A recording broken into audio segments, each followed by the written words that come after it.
Nous sommes mardi 2 avril de l'an 2024. Bonjour à tous et bienvenue dans cette session de l'information sur Dabarou TV. Dans les titres de l'actualité ce matin, le parti politique Bloc républicain fait œuvre utile dans la ville de Parakou et ses environs. Il a procédé le dimanche 31 mars dernier à la distribution de kits alimentaires aux fidèles musulmans de la cité des Kobourou. À suivre en début d'édition. L'organisation non gouvernementale La Ligue des femmes pour la culture, l'éducation et la solidarité du Bénin dirigée par Nadibatou Djibril a organisé la compétition de mémorisation et de récitation du Saint-Coran dans la ville de Parakou. Une initiative placée sous le haut parrainage du ministre d'État Aboulaye Biotchani. Nous parlerons également de la première édition du salon d'étudiants qui aura pour objectif de présenter à travers des stands dans les différentes filières d'études et universités et les différentes offres d'emploi au sein des pays partenaires de campus étudiants qui sont la France, le Canada et le Maroc.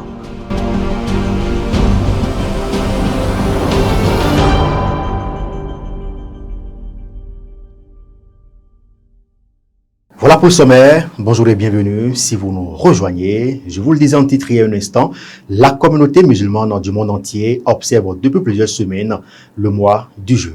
Convaincu que les temps de carême sont des moments de partage et de solidarité, le parti politique Bloc républicain a procédé le dimanche dernier à la distribution des kits alimentaires à la communauté musulmane de Parakou. Images et sons. Des sacs de riz et un grand nombre du Saint-Coran. C'est le don du parti politique Bloc républicain aux fidèles musulmans de Parakou, ce dimanche 31 mars 2024. Le parti de cheval blanc cabré dirigé par le président Aboulaye Biotchani apporte ainsi son soutien aux fidèles musulmans en ce mois béni du Ramadan. Et c'est l'honorable Rachidi Badamassi qui a procédé à la remise symbolique de ses présents à la mosquée centrale de la cité des Kobourou. Le Bloc républicain est venu solliciter de la communauté musulmane les prières. Le Bloc républicain est venu confier le Bénin, son chef, le président de la République, à Dieu Tout-Puissant. Parce que toute autorité vient de Dieu. Et c'est Dieu qui l'a établi. Il n'y a que Dieu qui peut le protéger. Deuxièmement, aider la communauté musulmane pour ce mois sacré, pour ce mois de jeûne. Et vous voyez, le geste du Bloc républicain, le geste que nous avons fait au nom du Bloc républicain. L'honorable Badamassi a au nom du Bloc républicain exprimé son mécontentement face à l'opposition des députés démocrates au nouveau code électoral. Pour le Buffalo du Bogou, la validation du code électoral par la Cour constitutionnelle doit être respectée sans contestation. La Cour constitutionnelle a confirmé dans toutes ces dispositions le code voté par le Parlement. Normalement, s'ils étaient des démocrates, ils devaient respecter le verdict de la Cour. Il ne sert à rien de chercher à manipuler l'opinion publique. Et nous, en tant que républicains, nous sommes en train de véhiculer le message de la paix. En disant, notre Constitution a dit le droit. Les 7 sages ont dit le droit. Quand on a eu à occuper les postes de responsabilité par le passé, il faut avoir parfois des comportements vertueux. Le comportement d'unité nationale. Le comportement de la paix. C'est très important. Le Bénin est un pays pacifique. Et c'est pour ça que nous, en tant que républicains, nous sommes venus voir les imams, leur demander de prier pour l'unité nationale. Nous sommes venus voir les imams et leur dire l'arbitre dans une démocratie plurielle, c'est la Cour constitutionnelle. L'arbitre a dit le droit. À partir du moment où l'arbitre a dit le droit, faire autre chose est synonyme de dilatoire. Le nouveau code est inclusif et renforce davantage la réforme du système partisan au Bénin. C'est pourquoi l'élu parlementaire a appelé à un dialogue constructif et à un dépassement des clivages partisans au nom de l'intérêt supérieur du pays. Quand vous prenez le code voté au Parlement, c'est un code inclusif. un code qui renforce l'unité, l'union de l'opposition. Et c'est un code qui renforce les réformes du système partisan. C'est très important. Mais quand on se dit homme du peuple, quand on se dit proche du peuple, mais il doit se réjouir du code. Parce que le code actuel renforce, avantage les élus du peuple. Et c'est pour ça que les soi-disant élus du peuple, les soi-disant chouchous du peuple, je leur demande humblement de faire connaître leur projet de société. Parce qu'en réalité, ils n'ont aucun projet de société. Leur projet de société, c'est la libération des soi-disant détenus politiques, les soi-disant exilés politiques. C'est leur projet de société, ça. Ils n'ont aucun projet de société. J'invite les militants, le peuple béninois, à être indifférents des messages de la haine, des messages de la division, de la xénophobie. Après cette cérémonie de prière et de don, l'honorable Rachidi Balamassi a rompu le jeûne du jour en compagnie de l'imam central de Parakou et des fidèles musulmans de la ville. Ici aussi, des prières ont été formulées à l'endroit du chef de l'État Patrice Talon, son gouvernement et les institutions de la République. Ce sont là des images de Kurt Zamba. Autre volet de l'actualité, dans ce journal, 26 filles et femmes des différentes écoles coraniques et cercles d'enseignement du Coran de Parakou ont pris part à la compétition de mémorisation et de récitation du Saint-Coran organisée par l'organisation non gouvernementale La Ligue des femmes pour la culture, l'éducation et la solidarité du Bénin. Film de cet événement avec Romaric Fadjebe et Sabiou Chabiadam. يا أيها الذين آمنوا إذا نودي للصلاة من يوم الجمعة يا أيها المزمل قم الليل إلا قليلا. C'est une compétition de mémorisation et de récitation du Saint-Coran qui a fait concourir 26 filles et femmes des différentes écoles coraniques et sectes d'enseignement du Saint-Coran de Parakou ce samedi 30 mars 2024.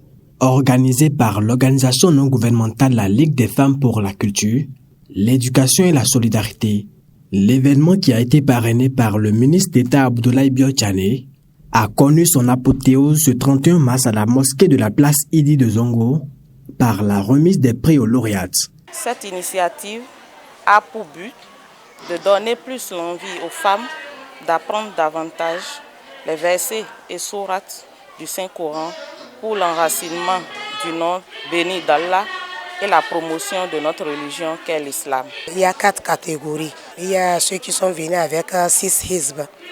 Et il y a ceux qui sont venus avec 4 hizb. Et il y a ceux qui sont venus avec 2 hizb et 1 hizb. Les 4 premiers ont pris des prix. Maintenant, après ça, ceux qui restent, on les a récompensés. En dehors des enveloppes financières et emballages à leur offert, les participants à cette compétition bénéficieront des grâces d'Allah sur la terre comme dans l'au-delà. Lorsque vous lisez un mot du Coran, vous avez 10 récompenses. Alors, celui qui a pu mémoriser le Coran, imaginez un peu sa récompense. Et notre bien-aimé prophète, sallallahu alayhi wa sallam, nous dit, le ventre dans lequel se trouve le Coran ne rentrera jamais à l'enfer. Que Dieu fasse que nos enfants puissent se donner à la mémorisation du Saint-Coran. À travers cette compétition, les lauréats affirment avoir élevé leur niveau de connaissance et remercient de ce fait les organisateurs. Je suis contente. Sincèrement, je me suis rendu compte qu'en lisant le Coran, l'homme évolue et on a encore la connaissance. Je remercie l'ONG pour avoir initié cette compétition.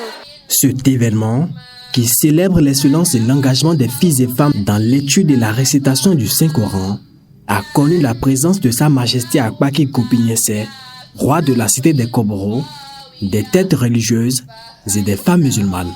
Chacune de ces femmes est repartie avec un Coran. On en vient à présent à cette information. Première plateforme dédiée à la préinscription aux écoles et universités internationales. La structure Campus étudiant dispose des spécialistes qui accompagnent les lycéens et les étudiants qui souhaitent poursuivre leurs études supérieures au sein des écoles les plus prestigieuses et de renommée en France, au Canada et au Maroc. Ces responsables ont échangé avec les étudiants et candidats au baccalauréat, session de juin 2024 à Parakou, il y a quelques jours. Images et sons avec Emma Noussou et Suzanne Yarou. Les responsables de la structure Campus étudiant ont échangé ce samedi 30 mars 2024 avec les étudiants et candidats au baccalauréat session de juin 2024. C'est à travers cette première édition du salon d'étudiants qui a pour objectif de présenter à travers des stands les différentes filières d'études et universités, présenter des bourses d'études ainsi que des universités disponibles et les différentes offres d'emploi au sein des pays partenaires de campus étudiants qui sont la France, le Canada et le Maroc. Bon, l'objectif du salon d'études, c'est de présenter aux étudiants et aux futurs bacheliers sur les universités avec lesquelles nous sommes en partenariat et les faire part du processus à suivre durant toute cette période et également mieux les informer afin qu'ils puissent travailler comme cela se doit, qu'ils aient une bonne mention.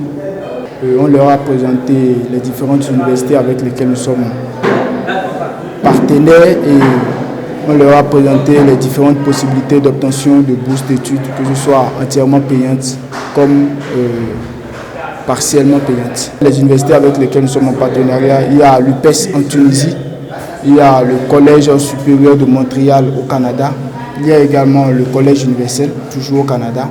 Et en France, on a le SG Tourisme, le SG Finance, le SG Sport et également le SG Luce. Voilà.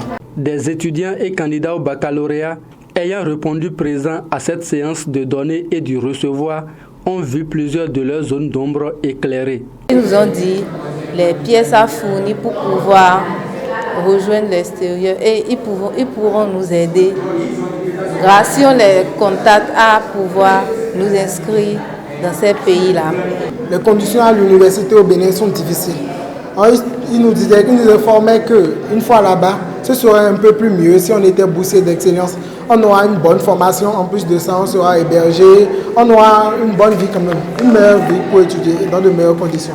Pour la suite du processus, les étudiants et futurs bacheliers remplissant les conditions d'inscription peuvent directement contacter les responsables du campus étudiant. Le campus étudiant, c'est intermédiaire entre cette université et les étudiants. Donc, nous, si ça intéresse vraiment les étudiants, ils n'ont qu'à faire appel à l'Institut Campus étudiant, comme ça, nous on s'en charge du reste. Campus étudiant est la première plateforme dédiée à la préinscription aux écoles et universités internationales. Elle dispose des spécialistes qui accompagnent les lycéens et les étudiants qui souhaitent poursuivre leurs études supérieures au sein des écoles les plus prestigieuses et de renommée en France, au Canada et au Maroc.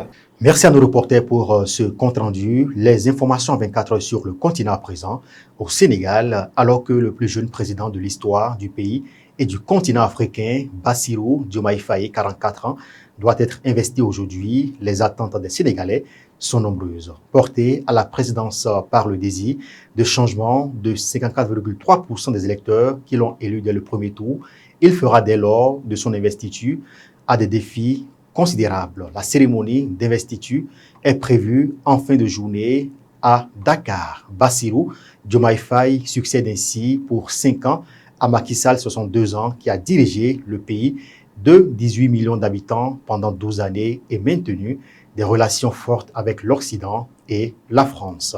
Plusieurs chefs d'État, dont des représentants des juntes militaires du Sahel, sont attendus à cette cérémonie d'investiture.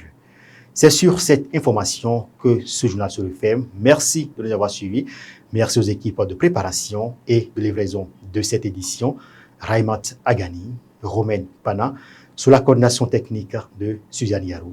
portez-vous bien et très bon mardi à tous.